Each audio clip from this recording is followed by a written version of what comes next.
Hi everyone, कैसे हैं आप सब लोग। Hope you are doing well. आज है मंडे और आपको तो पता ही है मंडे को हम करते हैं क्या, लिटरेचर। ठीक है, तो आज मैं सीबीएसई क्लास 10th एनसीईआरटी में प्रिस्क्राइब्ड एक पोएम है and the name of the poem is Amanda and this wonderful poem is composed bye robin कैलन। आज ये पोएम जो है हम डिस्कस करने जा रहे हैं, तो चलिए फटाफट जो है डिस्कशन स्टार्ट करते हैं।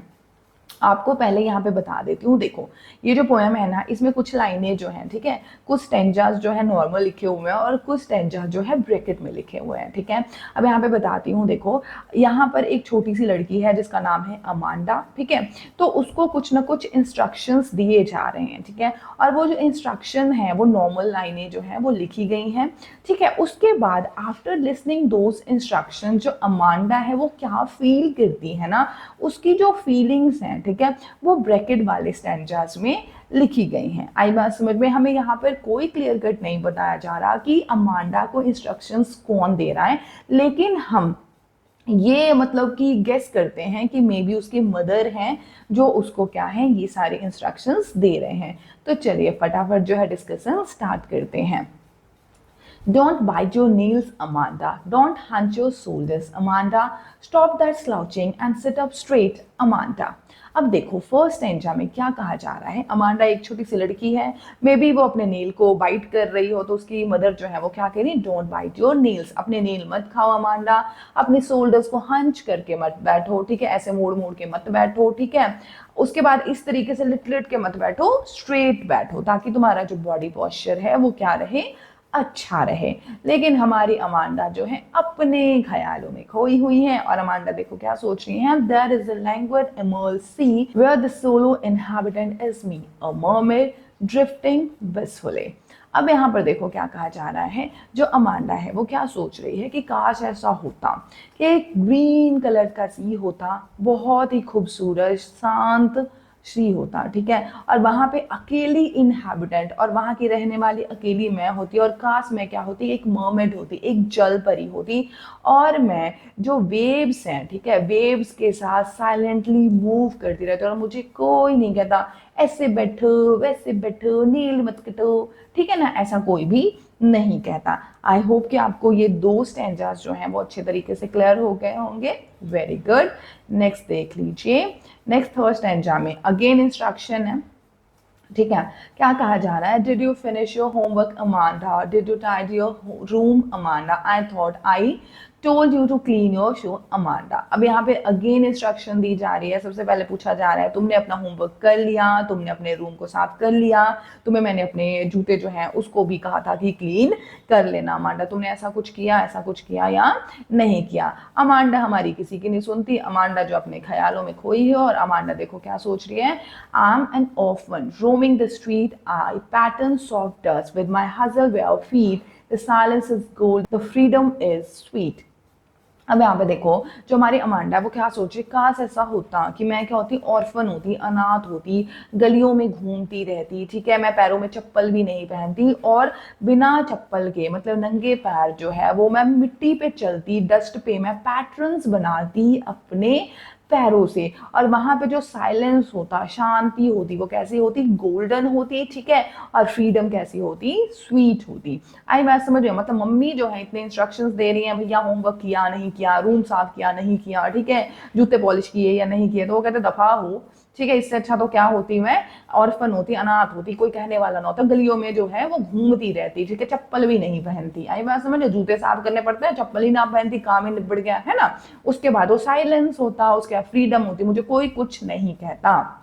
ठीक है, अगेन जो नेक्स्ट स्टेंजा है, ठीक है, उसमें फिर से इंस्ट्रक्शंस आते हैं, don't eat that chocolate Amanda, remember your acne, will you please look at me when I am speaking to you Amanda. अब देखो क्या है, मम्मी जो है फिर से कह रही है, ए अमांडा चॉकलेट मत खा।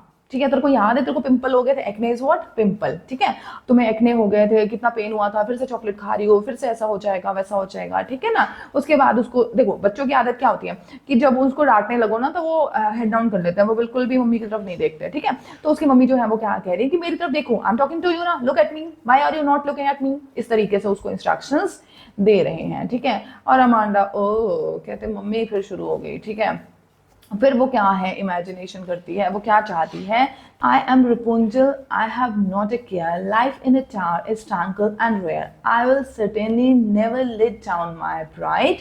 Here, अब यहाँ पर जो हमारे अमांडा वो क्या सोचते कि काश मैं रपुंजल होती, ठीक है, और रपुंजल की तरह मैं भी कहाँ रहती, टावर में रहती और मैं वहाँ पे खुश रहती, ठीक है, और मैं कभी भी अपने ब्राइट हेयर्स जो है उसे डाउन नहीं करती कि जिसकी हेल्प से कोई भी मेरे पास आ सकता होता।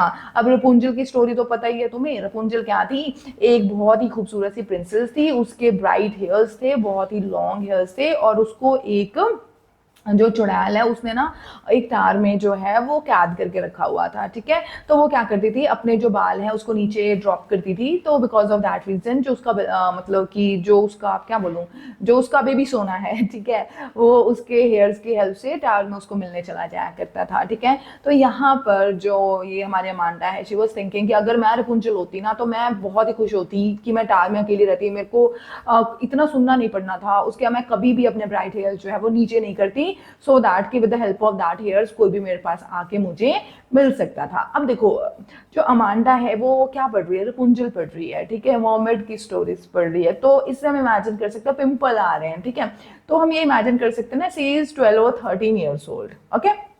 अब देखो, फिर मम्मी के इंस्ट्रक्शन आ जाते हैं, stop the sulking at once Amanda, you are always so moody, anyone would think that I nagged at you Amanda. देखो मम्मी क्या कहती हैं कि ये जो बिहेवियर तुम्हारा होता है ना, कि मतलब थोड़ा सा भी तुम्हें कुछ बोलना और तुम सैड हो जाती हो, तुम बहुत मूडी हो, और अगर किसी ने तुम्हें इस तरीके से देखा तो सभी को ये लगेगा कि आई nagged at you, मतलब क्या, कि मैंने तुम्हें क्या है, तुम्हें इंसल्ट करा है, तुम्हें बेइज्जत किया है, ठीक है। तो मम्मी जो है इस तरीके के इंस्ट्रक्शंस दे रही हैं। आई होप की पोएम जो है लाइन टू लाइन क्लियर हो गया होगा आपको। कुछ नहीं है यार, देखो जो ये 12-13 साल के बच्चे होते हैं ना, नए नए इमोशंस आ रहे होते हैं, ठीक है, हार्मोनल चेंजेस आ रहे होते हैं, बॉडी में चेंजेस आ रहे होते हैं, ठीक है, उसके बाद जो पेरेंट्स हैं वो ऑब्वियस सी बात है ये चाहते हैं कि उनका बॉडी पोस्चर खराब ना हो, ठीक है, उनको पिंपल ना हो, है ना, उसके बाद वो खुश रहें, थोड़ा सा तमीज से रहें, डिसिप्लिन सीखें, लेकिन बच्चों को होता है यार ये तो ऐसे बोलती रहती है, तो वो अपनी दुनिया में खोए रहते हैं। यही सारी चीज जो है इस पर्टिकुलर पोएम में दिखाई गई है। आई होप कि आपको पोएम अच्छे से समझ आ गया होगा।